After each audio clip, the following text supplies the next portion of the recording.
আসসালামু আলাইকুম। আশা করি আপনারা সবাই ভালো আছেন। আমরাও খুব ভালো আছি। চলে আসলাম সিনহা মিনা মম চ্যানেলে, আপনাদের সবাইকে স্বাগতম।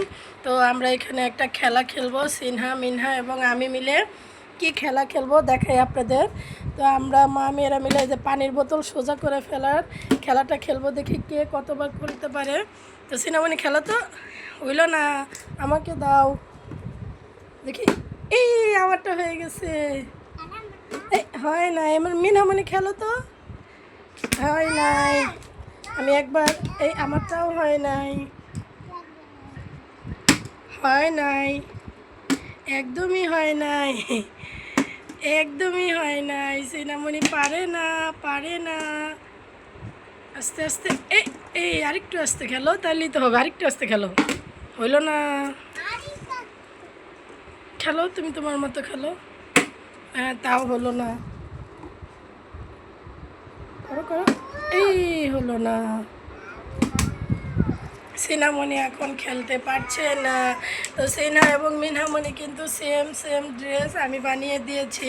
তো মিনহামণিটা হচ্ছে গারারা ড্রেসের মতো, গারারা না, সারারা ড্রেসের মতো হয়েছে। থাক, ওটা রাখো। আর সিনহামণিটা হচ্ছে আমাদের নর্মাল, আমরা যেরকম বানাই সেরকম। তো কাকে কেমন লাগে অবশ্যই বলবেন। দাঁড়াও তো আম্মু, দেখাও তো আম্মু, দাঁড়ায় দেখাও তো কাঠটা কেমন সুন্দর হয়েছে। কাঠটা কত বেশি সুন্দর আম্মু, দেখি তো, দেখো, দাঁড়াও।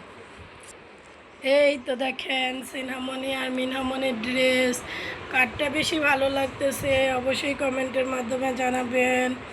তো সিনহামণি, তুমি একটা দোয়া, যে তুমি যে সূরা ফাতিহাটা পারো বলো তো একটু, বলো। আলহামদুলিল্লাহি রব্বিল আলামিন বলো তো।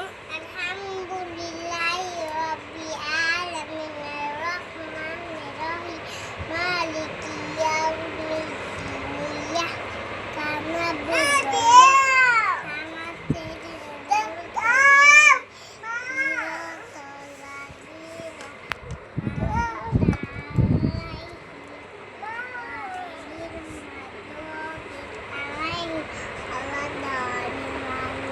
ভেরি গুড, মাশাল্লাহ মাশাল্লাহ। তুমি বলো তো, তুমি বলো।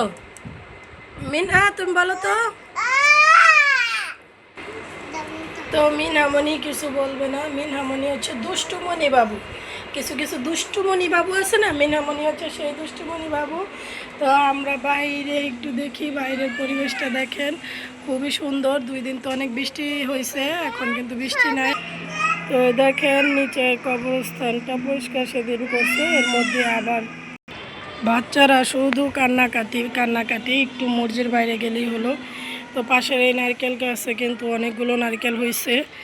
এই দেখেন, কিছুদিন আগে কবরস্থান পরিষ্কার করা হয়েছে, কবরস্থান কিন্তু আবার ভরে গেছে। তো আমরা কিন্তু এই কলা গাছ থেকে কলা এনে রান্না করে খেয়েছি। এবার এই যে দেখেন বড়ই গাছ বড় হয়েছে, এই বড়ই গাছেরও বড়ই কিন্তু আমরা খেয়েছি। আর এই পাশে একটা পেঁপে গাছেরই 3টা মাথা বের হয়েছে। 3টা মাথার মধ্যেই প্রায় অনেকগুলো পেঁপে হয়েছে। তো আমরা এই পেঁপেগুলো পাকলেও খাবো, কাঁচাও রান্না করে খাওয়া যায়। তো আপনাদের ভাইয়া সেদিন নিয়ে আসছিল, তো রান্না করেছিলাম। তো খেতে খুবই ভালো। ওই যে ওইখানে হচ্ছে দুধ কচু, ওগুলা, ওই কচুও কিন্তু রান্না করে খাওয়া যায়। আমি তো খাই না, কিন্তু অনেকে রান্না করে খায়। আমার আন্টিও বলছে সে খাবে। তো কবরস্থানে কিন্তু অনেকগুলা গাছ, আবার এর মধ্যেও লাগানো হয়েছে পেয়ারা গাছ, আম গাছ। কিন্তু এই যে লম্বা লম্বা যে গাছগুলা, গাছগুলা কি চিনতে পারতেছি না এটা কী গাছ। তো আপনারা কেউ চিনে থাকলে অবশ্যই জানাবেন। আমি কখনো এরকম গাছ দেখি নাই, একদম সোজা পাতা ছাড়তেছে, কিন্তু একদম গাছটা অনেক সোজা, কোনো ডালপালা কিচ্ছু নাই, শুধু সোজা উঠতেছে গাছটা। এটা কী গাছ অবশ্যই আপনারা আমাকে জানাবেন। তো ভিডিওটি ভালো লাগলে অবশ্যই লাইক কমেন্ট শেয়ার করবেন। আর চ্যানেলটি যেহেতু নতুন, আপনারা অবশ্যই সাবস্ক্রাইব করে সাথে থাকবেন। তো সবাই ভালো থাকবেন, সুস্থ থাকবেন। সবাইকে আল্লাহ হাফেজ।